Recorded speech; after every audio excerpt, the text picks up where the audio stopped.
Hi, this is Carol. I'm going to be talking about grief, and this is my new normal. Quick background is I became a widow January 21st. I'm not going to talk about it too much right now because I'll get upset.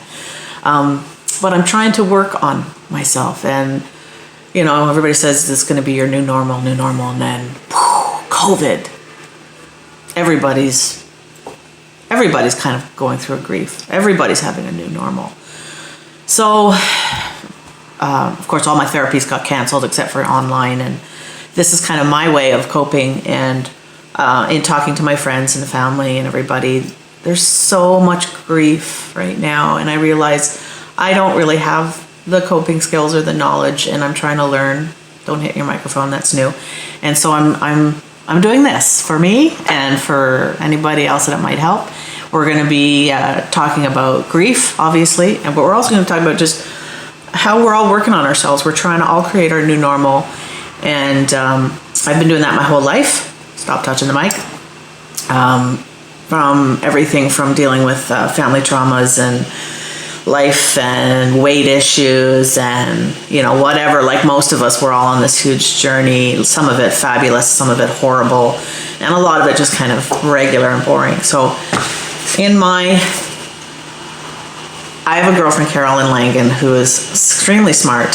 She's also a life coach, but we've been friends since I was like 20, blah blah blah. And she's a huge self-help book expert and reader, and so she's going to be doing reviews, but this is the one I'm using right now for my grief recovery. And I had originally signed up for group therapy, but that didn't pan out with COVID, so we're going to online, and I start this Thursday, and I begin the homework, and I have read the whole thing, I should tell you. And one of the things they say in the book is whatever reason it is that you bought this book, don't use that as your first example to work through. So I didn't. I read the book, I started working on my mom, doing the grief recovery method for my mother because of her dementia. But then she actually passed away after I had done it. So I'm glad I did that. Anyway, so that's the kind of thing we're going to be doing. I'm going to let you know how my recovery is going, and we're going to talk about things that come up. We're going to have guests, and we're going to do some interviews, and because people experience grief in all different methods. My situation is losing my husband. I'm 55. My husband was 76, almost 77, just a month away, and we loved each other big time, and he would want me to be well. So that's my motivation, is because he would want me to be well. I'm younger now than I was than he was when we met. We had almost 19 years together. See what happens. His picture's up there. I'll get it down in a sec. And he would want me to be well. I'm younger now than he was when we met. So I do this because life is worth living. I had this awesome love, and I would never want to disrespect him. So I keep going. So here's what I'm working on, and we'll be talking with friends and other things about more. And for everybody who's struggling with their grief right now with isolation, I feel you. I use medication. I use meditation, all the M's. I'm trying not to use food, which is always tough. But so we're all going through our journeys. We have hard nights. In the beginning, I really never thought I could get to a place where I could just even think again. But I can, and I do. I can think now, and it is April 27th because my granddaughter's turning 16 tomorrow. Bob's blood, my granddaughter by marriage. And I sent her a basket because we couldn't be together. So I hope she likes it. So it is April. Bob died, it's the end of April. Bob died January 21st from complications from a stroke. It was not COVID. And we got to have a funeral. My mom passed away April 2nd because she was 90 and her personal care worker wasn't allowed to be at the home anymore. So once she stopped having somebody to touch her and feed her, she just took a week to pass.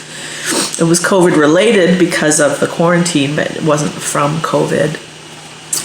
So that's sort of my motivation, because I don't think we have a lot of language to talk about grief. At least most of us don't. We don't talk about grief unless it happens to us.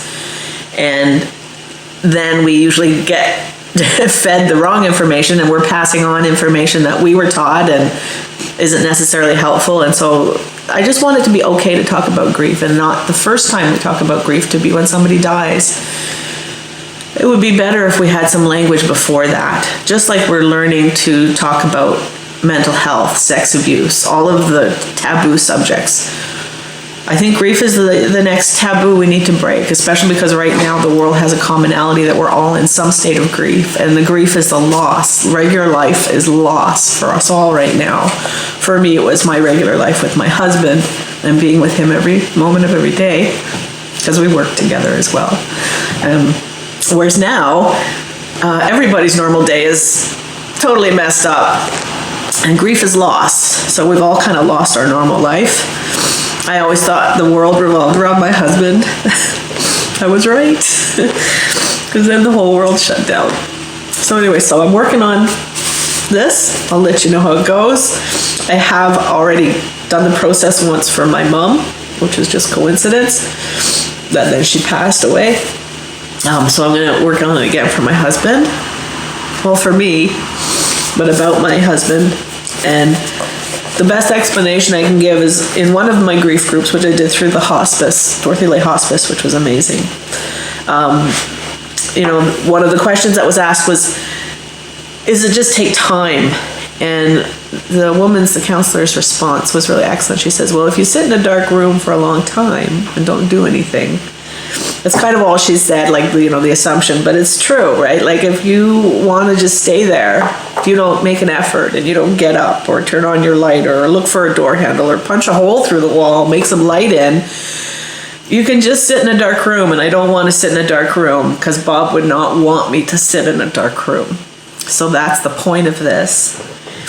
And I thought it would be kind of fun, too, to talk to other people about their grief. I have friends that have, lost a child. I have I have family that lost their mother and when they were children. I have all kinds of different experiences of friends and family that have grief, or other people. Now that I belong to a grief group, sometimes I say grief group like I'm saying band camp, because I learn a lot from other grievers. I learn that I'm not alone, that the depth of my grief is really valid. And so are the joys. And so having that community to make you feel accepted and normal, and understand when people say dumb things to you because they didn't know what else to say. Learning that I really should take off my glasses when I cry because they get full of salt. And I did get dressed and showered. If I'm going to be doing this, I should at least be clean. My requirements for life right now are a bit odd. I have to get up, I have to exercise, I have to be clean, and I have to feed myself, and I have to take my medicine, and hopefully not go bankrupt. But other than that, I'm kind of giving myself a bit of a break to just, do what I can. If I do one thing every day to kind of move myself forward, that's a good thing. So, my name's Carol Ledden. We're going to talk about grief, and we're going to try to explore that a little bit, and hopefully that'll help with my healing, and maybe for other people too it might help. That's the goal. Okay, I'll talk to you later.